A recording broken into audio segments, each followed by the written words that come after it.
Pues seguimos con la historia de José. Si es que no ven alguno que otro por aquí, llegó la época en que nuestros hermanos se retiran a la playa un ratico, así que creo que algunos andan por allá, por Destin y fiestando y teniendo vacaciones. Yo creo que el año que viene lo que vamos a hacer es vamos a dividirnos. Mitad de la iglesia se va a quedar aquí con un pastor y yo me voy a ir con el resto a Destin y tener reuniones allá en la playa y cosas así. Antonio que se quede aquí haciendo la obra.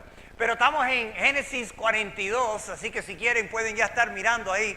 Quería hacer una pregunta, dos preguntas antes de empezar. ¿Cuántos de ustedes, piensen bien esto, cuántos de ustedes han tenido en su vida alguien que usted considera que eran enemigos de ustedes? No es que usted lo consideró que usted sea enemigo de ellos, sino que tú los veías a ellos y eran como, ellos te veían a ti como un enemigo. ¿Alguien tenía aquí alguien así, un enemigo en su vida? Ay, tenemos dos o tres, el resto estamos bien claros.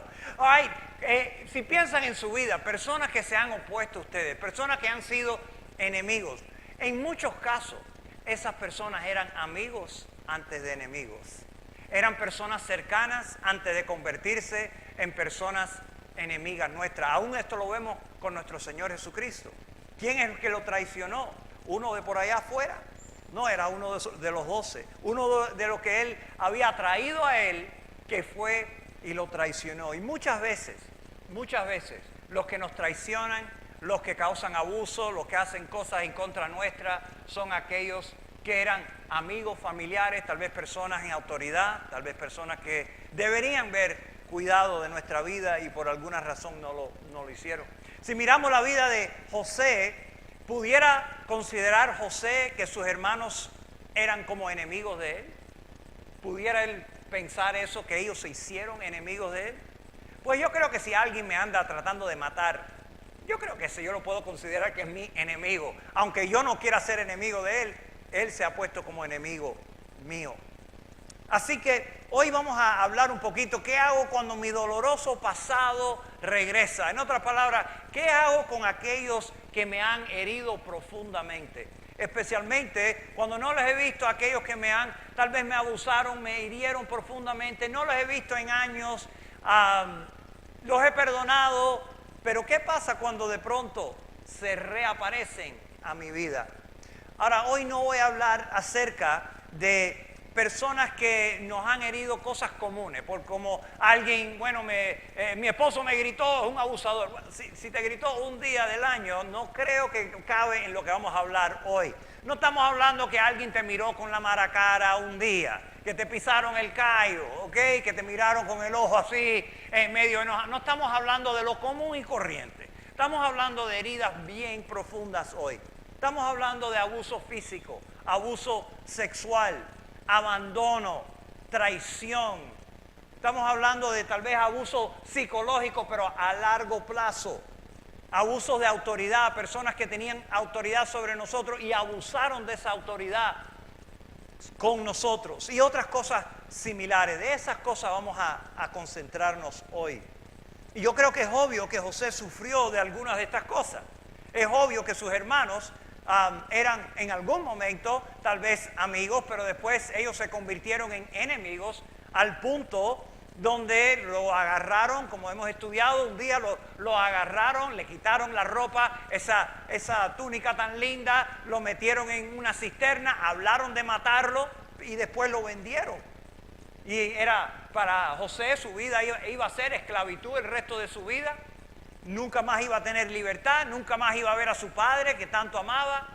Así que podemos decir que él sí tenía enemigos fuertes y él sí fue abusado y maltratado por personas que deberían haber amado, eran hermanos y hermanos mayores.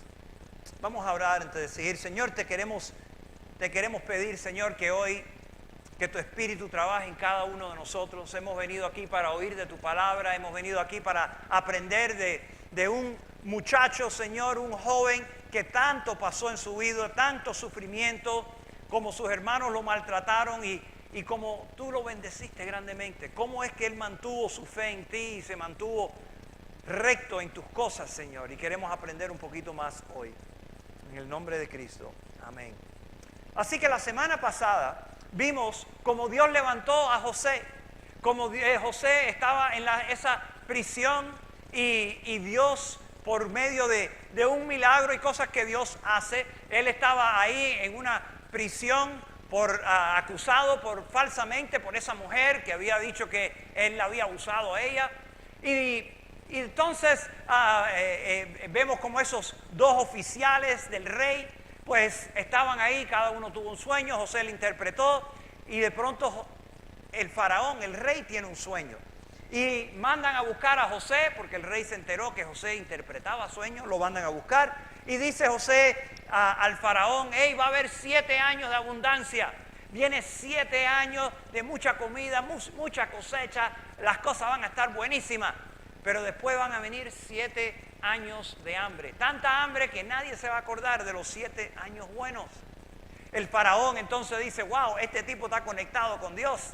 Y lo pone en el segundo rango de todo a Egipto. Lo pone encargado de todo con la excepción del rey mismo. Pero de pronto él recibe cosas buenas, recibe ropa buena, un carro, una cuenta bancaria de todo el país. Podía hacer y deshacer como a él le daba la gana.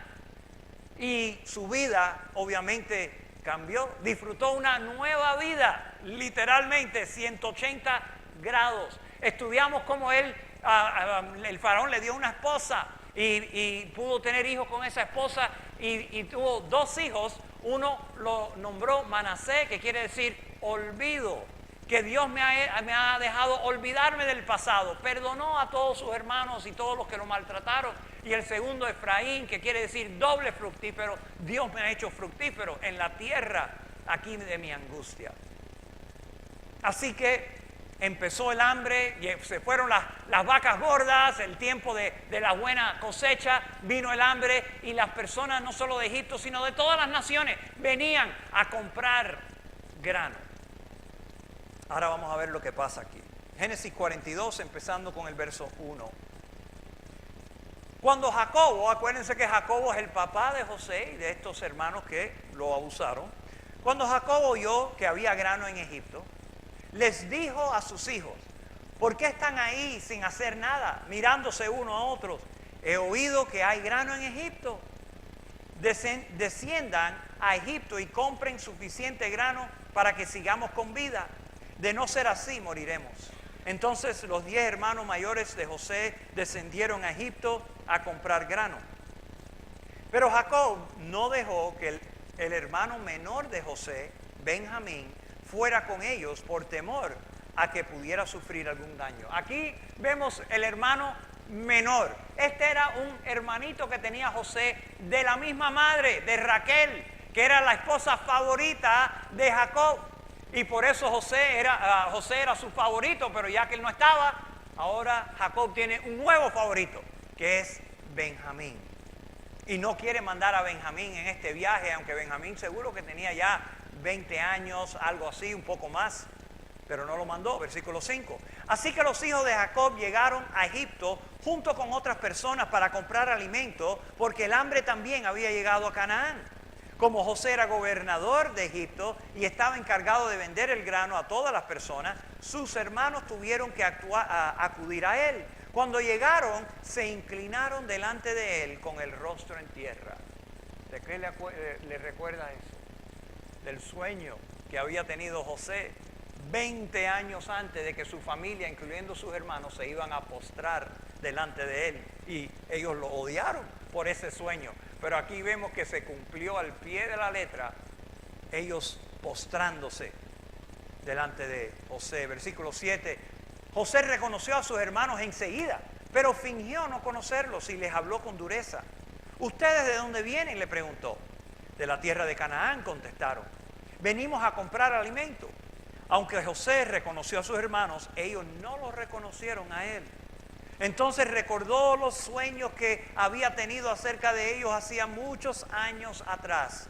Y les dijo, ustedes son espías. Han venido para ver lo vulnerable que se ha hecho nuestra tierra. Ahora, tenemos que parar y preguntar, ¿por qué le habló con dureza? ¿No habíamos dicho que los perdonó? Y yo creo que sí. los perdonó. Le habló duro, los acusa de ser espías. Y yo creo que aquí José estaba maquinando un plan para probar el carácter de estos hombres. ¿Eran los mismos de hace 20 años que lo maltrataron y que lo vendieron? ¿O había un cambio en ellos? En 20 años es largo tiempo. ¿Hubo un cambio en ellos? Él no sabía. Ellos no lo reconocieron a él, pero él sabía quién era ellos. Y les habla duramente, los acusa. Pero todo era un plan de José, que era un tipo muy inteligente, para probar el corazón de ellos, el carácter, a ver si había algo, si había cambiado algo en ellos. Vamos a mirar el verso 10. No, mi señor, exclamaron, sus siervos han venido simplemente a comprar alimento. Todos nosotros somos hermanos, miembros de la misma familia. Somos hombres honrados, señor. ¿De verdad? ¿Hombres honrados venden a sus hermanos? Eran hombres honrados, somos hombres honrados, señor. No somos espías. Si lo son, insistió José, han venido para ver lo vulnerable que se ha hecho nuestra tierra. Señor, dijeron ellos, en realidad somos dos en total. Nosotros, sus siervos, somos todos hermanos, hijos de un hombre que vive en la tierra de Canaán. Nuestro hermano menor quedó con nuestro padre y uno de nuestros hermanos ya no está con nosotros. Claro, no están con nosotros porque los canallas lo vendieron. Pero José sabía todo lo que había pasado. Versículo 14. Pero José insistió, como les dije, ustedes son espías. Voy a comprobar su historia de la siguiente manera. Juro por la vida del faraón que ustedes nunca se irán de Egipto, a menos que su hermano menor venga hasta aquí. Uno de ustedes irá a traer a su hermano. Los demás se quedarán aquí en la cárcel. Así sabremos si su historia es cierta o no. Por la vida del faraón, si resulta que ustedes no tienen un hermano menor, entonces confirmaré que son espías. Otra vez, esto es una prueba que él le está dando. José no se está vengando, esto no es venganza sobre ellos, simplemente es una manera de probar su carácter y también probar que su hermano menor todavía estaba vivo y que ellos no habían hecho con él lo que le hicieron al mismo José. Versículo 17. Entonces José los metió en la cárcel por 3 días. Al tercer día José les dijo, yo soy un hombre temeroso de Dios. Si hacen lo que les digo, vivirán. Si de verdad son hombres honrados, escojan a uno de sus hermanos para que se quede en la cárcel. Los demás podrán regresar a casa con el grano para sus familias que mueren de hambre. Pero deben traerme a su hermano menor. Eso demostrará que dicen la verdad y no morirán. Ahora aquí, si se fijan, José cambió el plan. El primer plan es, uno de ustedes va y los otros 9 se quedan aquí en la cárcel. Ahora, después de 3 días de oración y ayuno, meditación, dice, no, vamos a cambiar el plan. 9 van a ir y uno se va a quedar. Yo pienso que la razón era por compasión, para que 9 puedan llevar grano en vez de 1. Así había más grano, así ellos podían vivir mejor, el papá podía tener más grano. Ellos estuvieron de acuerdo, versículo 21. Y hablando entre ellos dijeron, es obvio que estamos pagando por lo que le hicimos hace tiempo a José. Vimos su angustia cuando rogaba por su vida, pero no quisimos escucharlo. Por eso ahora tenemos este problema. El pecado, hermanos, siempre produce culpa y vergüenza. Y aquí empezamos a ver un proceso de arrepentimiento. Para arrepentirse de verdad uno primero tiene que reconocer que ha pecado. Y aquí como que parece que están recapacitando un poco y mirando que wow, tal vez Dios está por fin trayéndolos a rendir cuenta. Versículo 22. ¿No les dije que no pecaran contra el muchacho? Preguntó Rubén, si se acuerdan de la historia. Rubén más o menos trató de rescatar al niño, no pudo. Dice, pero ustedes no me hicieron caso y ahora tenemos que responder por su sangre. Obviamente ellos no sabían que José entendía lo que decían, pues él les hablaba mediante un intérprete. Entonces José se apartó de ellos y comenzó a llorar. Aquí vemos el corazón tierno de José. Él todavía amaba a sus hermanos. Estos son lágrimas de amor, lágrimas también del dolor que ellos le hicieron a él, pero se tuvo que ir de su presencia, se fue a un cuarto, a un baño a llorar. Otra vez, la dureza con que él lo estaba tratando era para probar su carácter, no era ninguna manera de vengarse. Vamos a seguir. Cuando recuperó la compostura, volvió a hablarles. Entonces escogió a Simeón e hizo que lo ataran a la vista de los demás hermanos. Después José ordenó a sus siervos que llenaran de grano los costales a las bolsas de los hombres, pero también les dio instrucciones secretas de que devolvieran el dinero del pago y lo pusieran en la parte superior del costal de cada uno de ellos. Además, le dio provisiones para el viaje. Así que los hermanos cargaron sus burros con el grano y emprendieron el regreso a casa. Ahí vamos a detenernos por hoy. ¿Qué debo hacer o qué debe hacer una persona con otras personas que nos han herido profundamente? ¿Qué debemos hacer? Hablamos la semana pasada, obviamente hay que perdonarlos. Pero ¿qué pasa cuando regresan? ¿Qué pasa cuando los vemos otra vez? Y tal vez era años que no veíamos a esa persona que me abusó, esa persona que me maltrató, esa persona que me hirió profundamente, que me abandonó, que me traicionó. ¿Qué hacemos cuando de pronto se nos viene y se nos para delante? Yo quiero decirles esto que no está en su boletín, pero tal vez lo puedan escribir ahí. Lo que hay que hacer es poner a estas personas en las manos de Dios. Hay que agarrar a estas personas y ponerlo, entregárselo a Dios y ponerlo en las manos de Dios.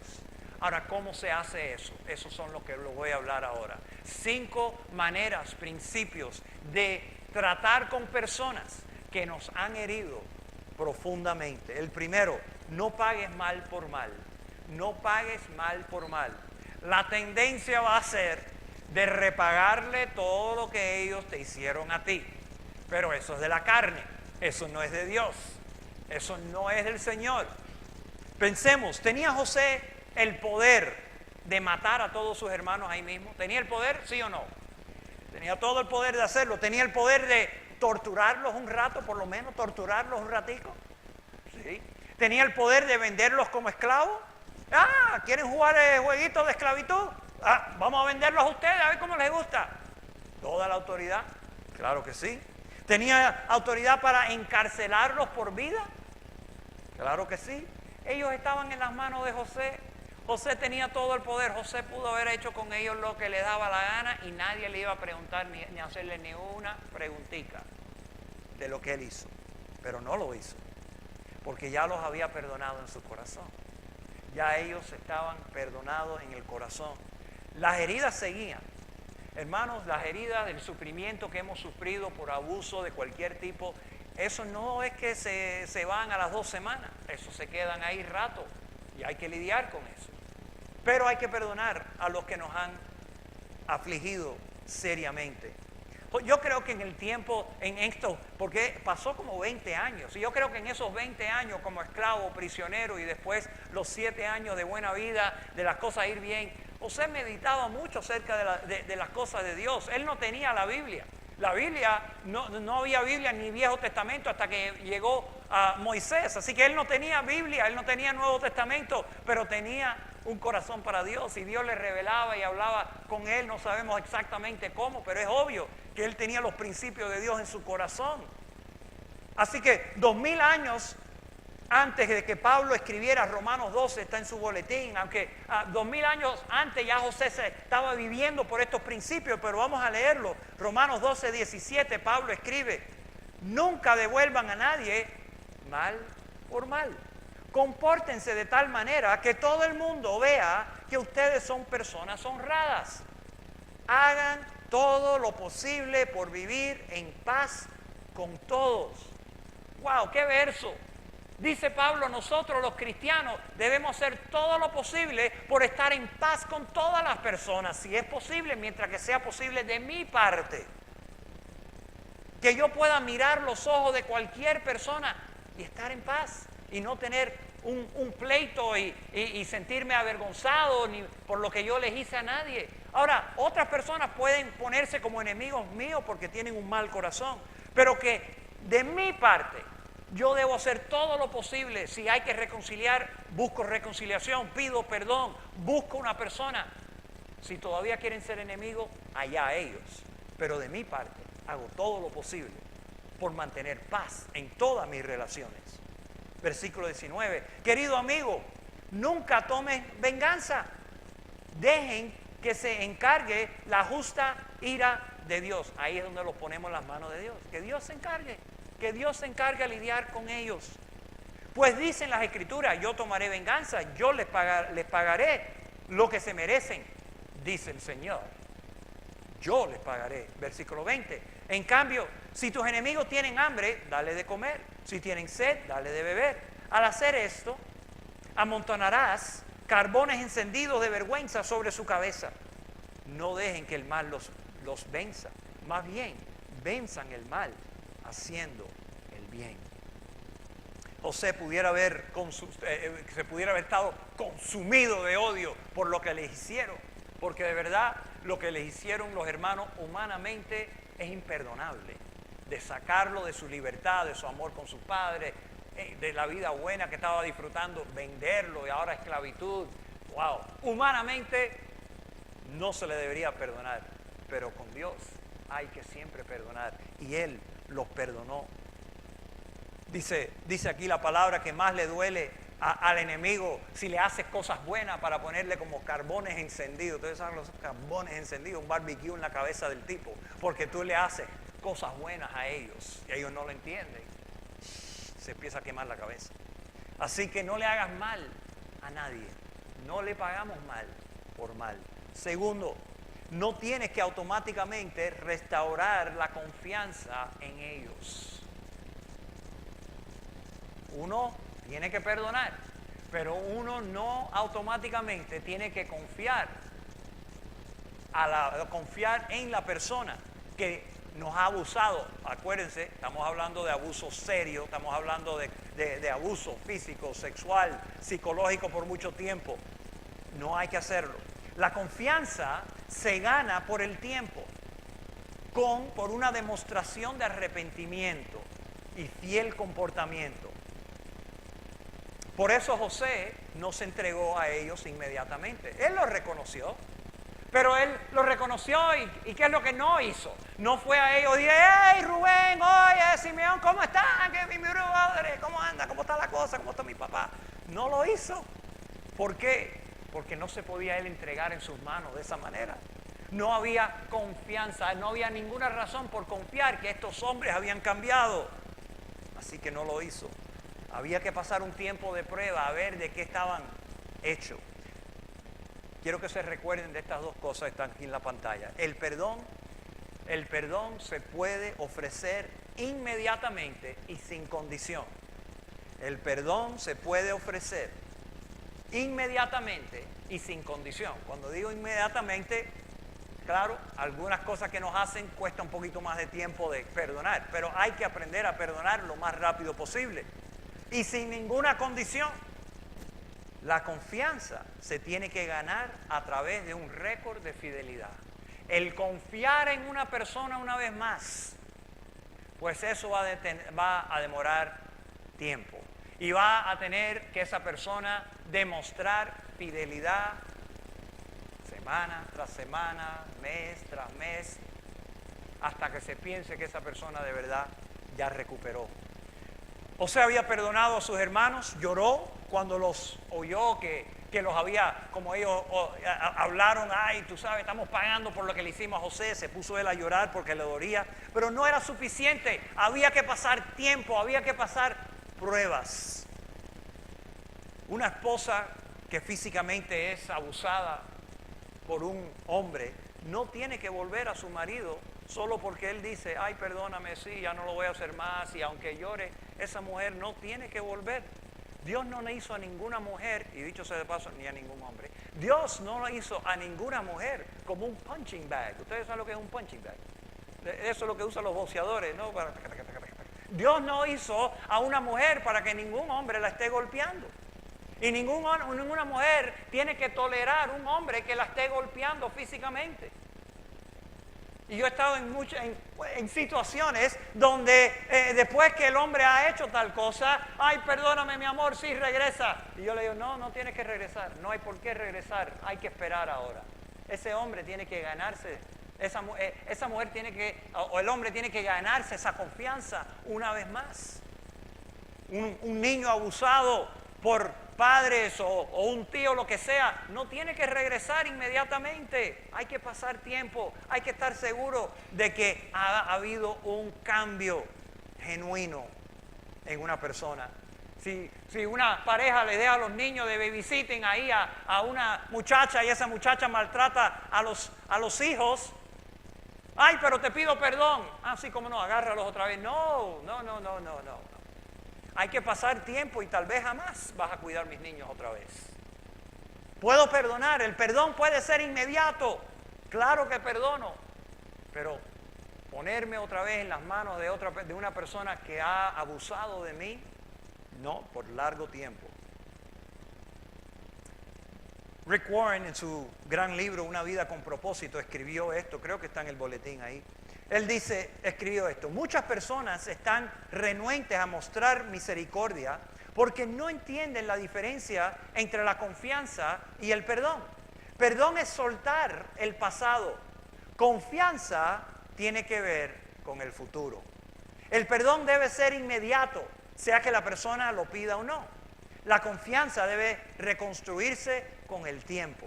La confianza requiere un historial. Si alguien te hiere repetidamente, estás mandado por Dios a perdonarlo. Pero no se espera que confíes en ellos inmediatamente. Y no se espera que continúes dejándolos que te hieran. Ellos tienen que demostrar al pasar tiempo que han cambiado. José sabía este principio.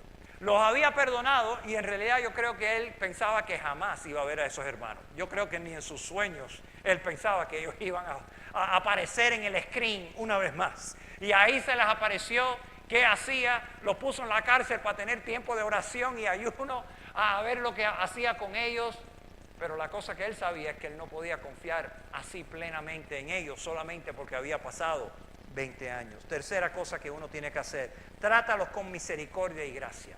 Trátalos con misericordia y con gracia.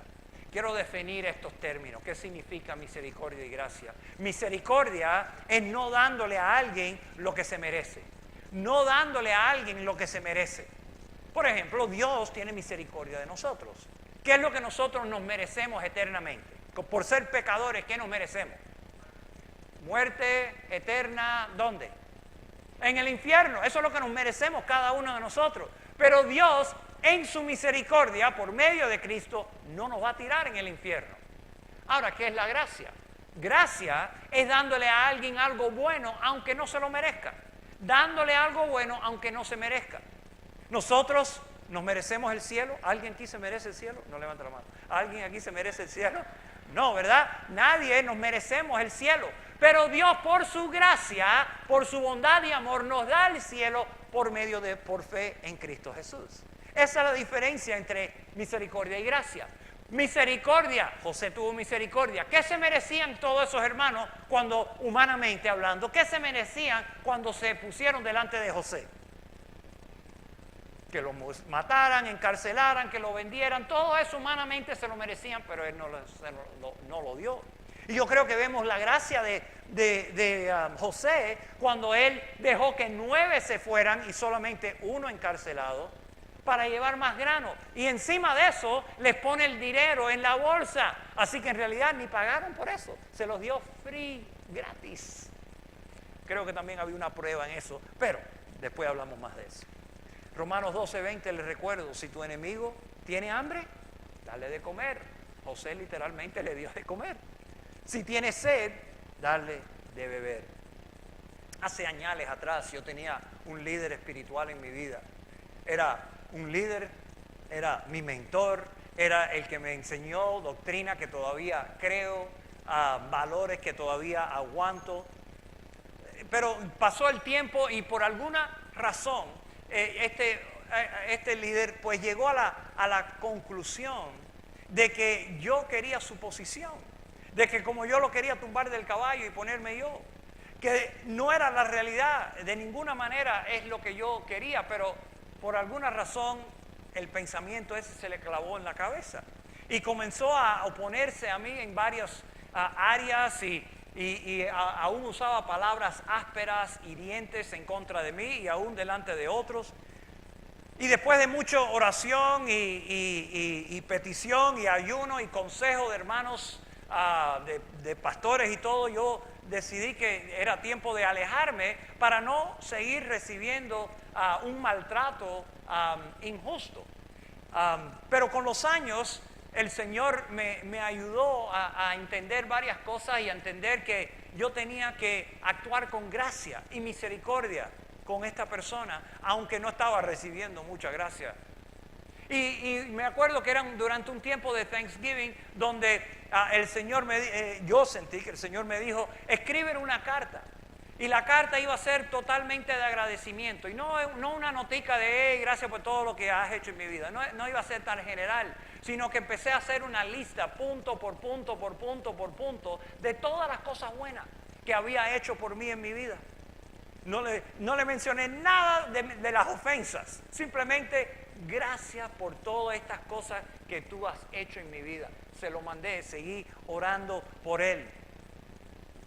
Decidí que cuando lo veía por ahí, no solamente le iba a dar un abrazo, sino un beso también. Que yo no soy de muchos besos a los otros hombres. Pero ahí yo se lo iba a dar también, solo por demostrar el amor de Cristo, la gracia de Dios trabajando en mi vida. Y con el tiempo el Señor ha vuelto a levantar una amistad. No estoy diciendo que es mi mejor amigo ni nada de eso, pero hay una buena amistad hoy en día, porque los principios de Dios funcionan. Y Dios quiere que nosotros aprendamos, aún esas personas que se nos oponen, que se nos hacen enemigos, que nos hicieron la vida imposible, que abusaron, aún que podamos demostrar algo de gracia y misericordia hacia ellos. Hay que poner a estas personas en las manos de Dios, y esta es otra manera de hacerlo. Simplemente demostrar gracia y misericordia al nivel que podamos, y el Espíritu nos demuestra cómo debemos hacerlo. Vamos al cuarto. El cuarto es, ora por tu enemigo, ora por ellos, ora por ellos. Mateo 5:44, Cristo dijo, amen a sus enemigos y oren por quienes los persiguen. Eso más claro que el agua, no puede estar. Oren por sus enemigos, aquellos que te abusaron, traicionaron, abandonaron. Ora por ellos. ¿Qué hay que orar? Bueno, debes orar que ellos entiendan, que Dios les abra la cabeza, que puedan entender tal vez lo que hicieron, que recapaciten, que se arrepientan. Y a la misma vez, ora que Dios los bendiga, genuinamente del corazón. Bendícelo, Señor. Que Dios traiga cosas buenas en su vida también. Hay que orar por los enemigos. El último, si hay un crimen, busca a las autoridades. Si hay un crimen, busca a las autoridades. Ahora, yo sé que muchas veces los que nos están abandonando, traicionando, abusando, muchas veces, como dije al principio, son personas que han sido amigos, familiares, queridos, y el agarrar el teléfono y llamar a las autoridades como que nos cuesta. Yo no estoy diciendo que siempre hay que hacerlo, pero sí estoy diciendo que si en tu corazón decides hacerlo, pues estás bien y estás en todo tu derecho a hacerlo. Quiero que miremos aquí en Romanos 13. Obviamente en el caso de José no había autoridad. ¿A quién iba a llamar él cuando lo vendieron como esclavo? No podía llamar 911, no había nadie para rescatarlo de eso. Pero, gracias a Dios, vivimos en otra era, en otro lugar. Miramos en Romanos 13, versículo 1, dice así. Toda persona debe someterse a las autoridades del gobierno, autoridad civil. Pues toda autoridad proviene ¿de quién? Toda autoridad proviene de Dios. Y los que ocupan puestos de autoridad, allí están colocados ¿por quién? Ahora, esto es difícil, yo sé, para algunos de nosotros, uno entender. Porque, hey, si no te gustaba Obama, tú dices, hey, pero ¿cómo? Dios puso el tipo ese ahí. Si no te gusta Trump, pero Dios puso el tipo ese ahí. Hey, ¿qué dice la Biblia? Que Dios los dejó, los puso ahí. De una forma u otra, Dios los puso ahí. Dicho sea de paso, ningún presidente o rey o lo que sea, es que Dios los pone porque Él sabe que son santos y que caminan con Dios todos los días. y que van a ser nada menos nobleza. Mira, Dios tiene propósitos y planes muchísimo más grandes de lo que nosotros podemos entender. Así que Dios coloca a un tipo como Ciro, que era el rey de Persia, que fue el que devolvió a los israelitas a su tierra prometida. Dios levanta a malvados. Pero él tiene propósito que nosotros no entendamos. Así que no creamos que, es que Trump era mejor gente que el otro, Obama era mejor gente que Romney. No es eso, es que Dios tiene propósitos eternos. Así que el que está por Dios. Y por eso hay que respetar a los gobernantes, sea presidente, gobernador, el policía, lo que sea. Las autoridades civiles hay que respetarlas. Vamos a seguir. Versículo 2. Por lo tanto, cualquiera que se rebela contra la autoridad se rebela contra lo que Dios ha instituido y será castigado. Pues las autoridades no infunden temor a los que hacen lo que está bien, sino en lo que hacen lo que está mal. ¿Quieres vivir sin temor a las autoridades? Haz lo correcto y ellas te honrarán. Las autoridades están al servicio de Dios para tu bien. Ahora, yo sé, hay muchos gobiernos en este mundo que no están para tu bien, pero Dios dice que el propósito de la autoridad es para hacer el bien. Pero si estás haciendo algo malo, por supuesto que deberías tener miedo, porque ellas tienen poder para castigarte. Están al servicio de Dios para cumplir el propósito específico de castigar a los que hacen lo malo. Así que el gobierno está supuesto a estar ahí para castigar a los que hacen malo y alabar y ayudar a los que hacen el bien. Gracias a Dios que vivimos en los Estados Unidos de América. Muchos de nosotros vinimos, o nuestros padres vinimos de otros países donde tal vez el gobierno no era tan bueno o tan responsable al pueblo. Tal vez había una corrupción terrible. Tal vez usted vino de un pueblo que se llama la policía, no solamente tu esposo te dio un golpe, sino la policía viene y le da congratulations al hombre. Es posible. Y terrible, es terrible. Pero gracias a Dios que vivimos en un país que por lo menos hay un gran nivel de respeto por leyes, por respeto a los derechos humanos, y donde si hay un abuso de cualquier tipo, donde hay un crimen, y donde una esposa o un esposo, o donde un hijo, o donde haya un maltrato y un abuso y alguien pueda llamar a la policía, es tu derecho a hacerlo. ¿Lo haces o no? Es tú decidir si lo vas a hacer. Pero si lo haces, no debes sentirte culpable. Y ese es el punto. Muchas personas se sienten culpables. ¿Cómo le voy a hacer a esto a esta persona, querida, familia, lo que sea? Bueno, cuando uno hace eso y llama a la autoridad y dice, me ha maltratado, me ha estado dando, estás poniendo a esa persona en las manos de Dios. Porque al ponerlo en las manos de las autoridades, dice Dios que la autoridad está ahí para hacer el bien al pueblo, que es proteger al inocente, y está ahí para ir en contra o castigar a los malos. Así que hasta cierto punto lo estás poniendo en las manos de Dios. Pero yo sé que es difícil y yo sé que cada caso es diferente y uno tiene que orar mucho, meter a alguien en la cárcel 3 días para orar y ayunar a ver lo que vas a hacer. Pero si uno hace eso, no estás mal, estás actuando de acuerdo a la palabra de Dios. Ahora, y hay que entender algo. Cuando una persona, sea una mujer abusada o lo que sea, llama a la policía, no es por venganza,